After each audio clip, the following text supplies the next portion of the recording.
ಯಪ್ಪ ದೇವ್ರೆ, ಏನಯ್ಯ ಮಾಡ್ತಿದ್ಯಾ ನೀನು? ಇದನ್ನೆಲ್ಲ ನೋಡ್ತಿದ್ಯಾ? ನನ್ನ ಜೀವನದಲ್ಲೂ ಸುತ್ತಮುತ್ತ ಶುರುವಾಗೋಯ್ತು. ಈಗ ಹೆಂಗೆ ಇಬ್ಬರನ್ನು ಸಂಭಾಳಿಸೋದು? ಮೇಡಮ್ ಅವ್ರ ಮೇಲೇನೋ ನನ್ನ ನಂಬಿಕೆ ಇದೆ.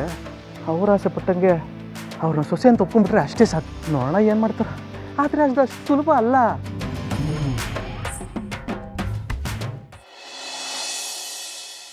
ಏನಮ್ಮ ತರಕಾರಿ ಗಿರ್ಕಾರಿ ಶಾಪಿಂಗ್ ಗಿಪಿಂಗ್ ಜೋರಾಗದೆ, ಏನು ಸಮಾಚಾರ? ಭಾವ, ನಾಳೆ ವರಮಹಾಲಕ್ಷ್ಮಿ ಹಬ್ಬ, ಅದಕ್ಕೆಲ್ಲ ತಯಾರಿ ಮಾಡಬೇಕು ಅಲ್ವಾ? ಹೌದಲ್ವಾ? ನಾಳೆ ಹಬ್ಬ ಅನ್ನೋದನ್ನೇ ನಾನು ಮರ್ತ್ಬಿಟ್ಟಿದ್ದೆ. ಅದನ್ನ ಮರೆಯೋದೇ ಒಳ್ಳೇದು ಸಿದ್ದು. ಯಾಕೆ ಅಂದ್ರೆ ಈ ವರ್ಷ ನಮ್ಮನೇಲಿ ಹಬ್ಬ ಮಾಡಲ್ವಲ್ಲ. ಅಯ್ಯ, ನೀನು ಬಾಯಿಗೆ ತಂಗ್ಲಿಟ್ಟು ತುರ್ಕ. ಏನು ಅಪ್ಸೆಟ್ನ ನೋಡಿದೀಯಮ್ಮಿ? ಹಬ್ಬ ಮಾಡೋದಿಲ್ಲ ಅಂತ ಹೇಳಿದವ್ರು ಯಾರು? ಯಾಕ್ರಿ ಹೇಳ್ಬೇಕು? ಸಿಂಚನನ್ ಪರಿಸ್ಥಿತಿ ಹಾಗಿದೆ. ಮಾವನದ ಆರೋಗ್ಯ ಬೇರೆ ಸರಿ ಇಲ್ಲ. ಇಂಥ ಟೈಮ್ನಲ್ಲಿ ಮನೇಲಿ ಸಂತೋಷವಾಗಿ ಹಬ್ಬ ಹೇಗೆ ಮಾಡೋಕ್ಕಾಗತ್ತೆ? ಅದನ್ನ ನಾವು ಹೇಗೆ ಡಿಸೈಡ್ ಮಾಡೋಕ್ಕಾಗತ್ತೆ ನೀಲು ಅವರೇ? ಅತ್ತೆ ತಾನೇ ಡಿಸೈಡ್ ಮಾಡಬೇಕು. ಮೊದಲಿಂದ ಈ ಹಬ್ಬನ ಆಚರಣೆ ಮಾಡ್ಕೊಂಡು ಬಂದಿರೋದು ಅವರು. ಅತ್ತೆ, ನೀವೇ ಹೇಳಿ, ಇಂಥ ಸಿಚುಯೇಷನಲ್ಲಿ ಹಬ್ಬ ಮಾಡೋಕ್ಕಾಗತ್ತಾ? ಪರಿಸ್ಥಿತಿ ಸರಿ ಇಲ್ಲ ಅಂತ ಹಬ್ಬ ಆಚರಿಸದೆ ಇರೋಕ್ಕಾಗತ್ತಾ ನೀನು?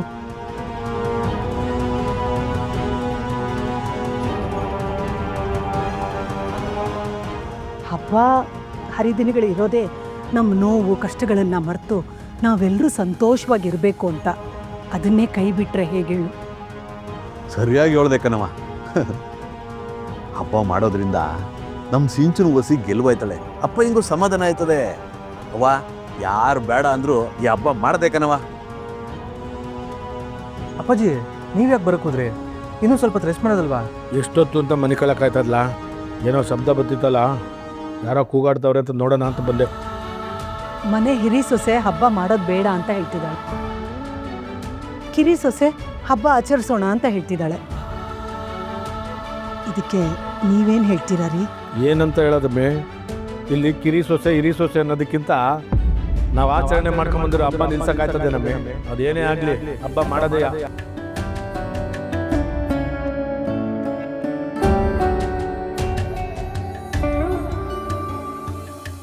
ಇವತ್ತು ನಾವಿಷ್ಟು ಸಂಪಾದನೆ ಮಾಡಿದ್ದೀವಿ ಅಂದರೆ ಆ ಮಹಾಲಕ್ಷ್ಮಿ ಕೃಪೆಯಿಂದಾನೆ. ಅವಳ ಹಬ್ಬನೇ ಮಾಡದೇ ಇದ್ರೆ ಹೇಗೆ ಹೇಳಿ? ಭಾವನಾ, ಪೂಜೆಗೆ ಏನೆಲ್ಲ ಬೇಕೋ ಎಲ್ಲ ತಯಾರಿ ಮಾಡು. ಯಾವುದಕ್ಕೂ ಏನೂ ಕಡಿಮೆ ಆಗಬಾರ್ದು. ಸರಿ ಅತ್ತೆ, ನಾನೇ ತಯಾರಿ ಮಾಡ್ತೀನಿ. ನಾಳೆ ಪೂಜೆಗೆ ಮುತ್ತೈದೆಯರನ್ನೆಲ್ಲ ಕರಿಬೇಕು. ಅವ್ರಿಗೆ ಅರಿಶಿನ ಕುಂಕುಮ ಬಾಗಿನ ಎಲ್ಲ ಕೊಡಬೇಕು. ನೋಡಿ, ಅದನ್ನು ನೀವಿಬ್ಬರೂ ಸೇರಿ ತಯಾರಿ ಮಾಡ್ಕೊಂಬಿಡಿ. ಅತ್ತೆ, ನೀವು ಒಪ್ಪಿದ್ರೆ ನಮ್ಮ ಮನೆಯವ್ರನ್ನೇ ಹಬ್ಬಕ್ಕೆ ಕರೆಯೋಣ ಅಂತ ಇದ್ದೆ. ಅದಕ್ಕೇನಂತೆ, ಹಬ್ಬ ಮಾಡ್ತಿದ್ದೀವಲ್ಲ, ಧಾರಾಳವಾಗಿ ಕರಿಯಮ್ಮ. ಅವರು ಬಂದು ಅರಿಶಿನ ಕುಂಕುಮ ತಗೊಂಡು ಹೋಗಲಿ. ಆದರೆ ಯಾವುದೇ ತಂಟೆ ತಕರಾರಿಲ್ಲದ ಹಾಗೆ ನೋಡ್ಕೋಬೇಕು. ಸರಿ ಅತ್ತೆ.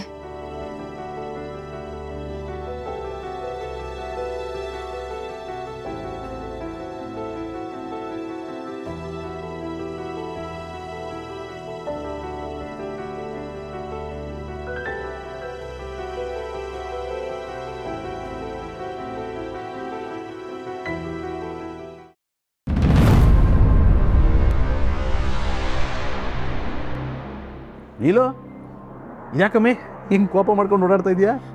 ಮತ್ತಿನ್ನೇನ್ರಿ, ಈ ಮನೆಗೆ ದೊಡ್ಡ ಸೊಸೆ ನಾನು. ನನ್ನ ಮಾತಿಗೆ ಒಂಚೂರು ಬೆಲೆನೇ ಇಲ್ವಾ? ಮೊನ್ನೆ ಬಂದಿರೋ ಅವಳ ಮಾತಿಗೆ ಬೆಲೆ ಅಲ್ವಾ? ಅವಳು ಮತ್ತೆ ಈ ಮನೆಗೆ ವಾಪಸ್ ಬಂದಿದ್ದು ಎಲ್ರ ಮೇಲೆ ಅಧಿಕಾರ ಚಲಾಯಿಸೋದಕ್ಕೆ ಅಂತ ಗೊತ್ತಾಗ್ತಾ ಇದೆ. ನೋಡಮ್ಮಿ, ಹಬ್ಬ ಮಾಡಿ ಅನ್ನೋದ್ರಲ್ಲಿ ಏನು ತಪ್ಪಿದದು? ಅದರಲ್ಲೂ ಅವ್ರು ಹೇಳಿದ್ದು ಅಧಿಕಾರದಲ್ಲ ಕಣಮ್ಮಿ. ನಮ್ಮ ಶಾಸ್ತ್ರ ಸಂಪ್ರದಾಯ ಉಳಿಬೇಕು ಅಂತ ಅವ್ರು ಹೇಳಿದ್ದು ಸರಿಯಾಗದೆ. ನೀ ಸುಮ್ಕಿರೋ. ಹೌದು, ಅವಳು ಹೇಳಿದ್ದೆಲ್ಲ ಸರಿ, ನಾನು ಹೇಳಿದ್ದೆಲ್ಲ ತಪ್ಪು. ನೀವೆಲ್ಲ ಹೀಗೆ ಅವಳು ಪರ ವಹಿಸ್ಕೊಂಡು ಮಾತಾಡೋಕ್ಕೆ ತಲೆ ಮೇಲೆ ಹತ್ಕೊಂಡು ಕೂತಿರೋದು. ಅಲ್ಲ ರೀ, ನನಗಂತೂ ಯಾರೂ ಇಲ್ಲ. ಹಾಗಂತ ಅವಳು ಇಡೀ ಕಾಂದನನ್ನೇ ಕರೆಸಿ ಪೂಜೆ ಮಾಡಬೇಕಾ? ನನ್ನ ಪ್ರತಿಯೊಂದರಲ್ಲೂ ಮೂಲೆ ಗುಂಪು ಮಾಡ್ತಿದ್ದಾಳು ಅವಳು. ಮೊದಲು ಈ ಆಟ ಬಿಡಮ್ಮಿ. ಈ ಆಟ ಮಾಡ್ಕೊಂಡು ನಾಳೆ ನಡೆಯೋ ಹಬ್ಬನ ಅದ್ಗೇರಿಸ್ಬಿಟ್ಟಿಯಾ? ಎಲ್ಲ ಸೇರಕ್ಕೆ ಒಂದು ಸಂಭ್ರಮಕ್ಕೆ ಒಂದು ಕಾರಣ ಸಿಕ್ಕದೆ ಕಣಮ್ಮಿ. ಆ ಸಂಭ್ರಮನ ಅನುಭವಿಸಕ್ ಬಿಡು. ಹಾಗಾದ್ರೆ ನಾನು ನಿಮ್ಮೆಲ್ಲರ ಸಂತೋಷನ ಕಿತ್ಕೊಳ್ಳೋ ಥರ ಕಾಣ್ತಿದ್ದೀನಾ? ನಾನು ಹೇಳಿದ್ದ ಹಂಗಲ್ಲ ಕಣಮ್ಮಿ. ನೋಡು, ಹಬ್ಬ ಮಾಡೋಕ್ಕೆ ಅಪ್ಪ ಏನೋ ಒಪ್ಕೊಂಡಿರುವಾಗ ನೀನು ಯಾಕೆ ಬೇಡ ಅಂತ ಇದೆಯೇ? ನೋಡು, ಈ ಹಠವ ಹಬ್ಬ ಚೆನ್ನಾಗಾಗಬೇಕು ಅನ್ನೋದ್ರಲ್ಲಿ ತೋರಿಸು. ಅದು ಬಿಟ್ಬಿಟ್ಟು ಹಿಂಗೆ ಓಡಾಡ್ಕೊಂಡು ಕೂಡ್ಕೋಬೇಡ, ಬೋಡತ್ತದೆ. ತೋರಿಸ್ತೀನಿ ರೀ, ಖಂಡಿತ ತೋರಿಸ್ತೀನಿ. ಆದರೆ ಹಬ್ಬ ಮಾಡೋದನ್ನಲ್ಲ, ಈ ಹಬ್ಬನ ಹಾಳು ಮಾಡೋದಕ್ಕೆ ಒಂದೇ ಒಂದು ಕಾರಣ ಸಿಗಲಿ, ಆವಾಗ ನೋಡಿ ನಿಮ್ಮ ಖುಷಿನೆಲ್ಲ ಹೇಗೆ ಕಿತ್ಕೊಳ್ತೀನಿ ಅಂತ.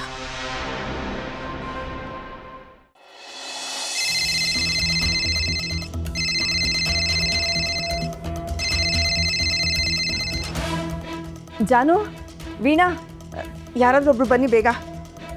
ಏನಾಯ್ತಮ್ಮ? ಅಲ್ವೇ ಭಾವನಾ ಫೋನ್ ಮಾಡ್ತಾ ಇದ್ದಾಳೆ. ಕೊಡು, ಮಾತಾಡ್ತೀನಿ. ಇರು, ನಿಮ್ಮಪ್ಪಂಗೆ ಹೀಗಾಗಿದೆಯಲ್ಲ, ಅವಳಿಗೆ ಹೇಳಿಲ್ಲ ನೋಡು, ಅದಕ್ಕೆ ನನಗೆ ಯಾಕೆ ಹೇಳಿಲ್ಲ ಅಂತ ಕೇಳಕ್ಕೆ ಫೋನ್ ಮಾಡಿರ್ಬೇಕು. ಏನೇ ಮಾಡೋದು? ಅಯ್ಯೋ, ಅದಕ್ಕೆ ಯಾಕೆ ಅಷ್ಟೊಂದು ಟೆನ್ಷನ್ ಮಾಡ್ಕೋತಿದ್ಯಾ? ಯಾವತ್ತೋ ಒಂದಿನ ಹೇಳಲೇಬೇಕು ತಾನೆ. ಇವತ್ತೇ ಹೇಳು, ಮೊದಲು ಫೋನ್ ರಿಸೀವ್ ಮಾಡು. ಭಾವನಾ, ಹೇಗಿದ್ಯಮ್ಮ? ಚೆನ್ನಾಗಿದ್ದೀನಮ್ಮ. ನೀನು ಹೇಗಿದೆಯಾ? ಅಪ್ಪ ಹೇಗಿದ್ದಾರೆ?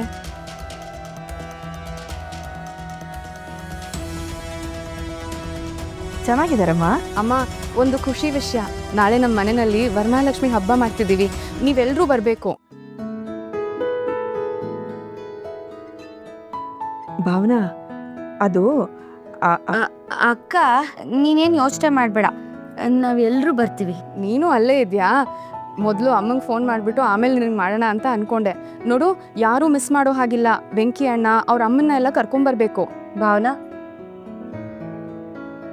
ಅಲ್ಲ ಭಾವನಾ, ನಾವೆಲ್ಲರೂ ನಿಮ್ಮ ಮನೆಗೆ ಬಂದುಬಿಟ್ರೆ ನಿಮ್ಮ ಅತ್ತೆ ಮಾವ ಕೋಪ ಮಾಡ್ಕೊಳ್ಳೋದಿಲ್ವಾ? ಹಾಗೇನಿಲ್ಲ ಅತ್ಗೆ, ನಿಮ್ಮನ್ನೆಲ್ಲ ಕರಿಬೇಕು ಅಂತ ಅತ್ತೆನೇ ಹೇಳಿದ್ದು. ಹೌದಾ? ಏನು ಅತ್ತೆ ಸೊಸೆ ಇಬ್ರು ಒಂದಾಗ್ಬಿಟ್ಟಿದ್ದೀರಾ ಅನ್ಸುತ್ತೆ. ಇನ್ನೂ ಇಲ್ಲ ಅತ್ಗೆ, ಈಗ ಅವ್ರ ಮನ್ಸನ್ನ ಗೆಲ್ಲೋ ಪ್ರಯತ್ನ ಮಾಡ್ತಿದ್ದೀನಿ. ಒಳ್ಳೆ ವಿಷಯನೇ ಹೇಳಿದೆ ಅಕ್ಕ. ನಿಮ್ಮತ್ತೆ ನಿನ್ನ ಸೊಸೆ ಅಂತ ಒಪ್ಕೊಳ್ಳಿ ಅಂತ ನಾವೆಲ್ಲರೂ ಹಾರೈಸ್ತೀವಿ. ಖಂಡಿತ ಆಗುತ್ತೆ ಜಾನು. ಮೊದಲನೇ ಹಂತಾನೆ ನಿಮ್ಮೆಲ್ರೂ ಪೂಜೆಗೆ ಕರಿ ಅಂದಿದ್ದು. ಈಗ ನೀವೆಲ್ಲರೂ ಬಂದರೆ ನನಗೆ ತುಂಬ ಖುಷಿ ಆಗುತ್ತೆ.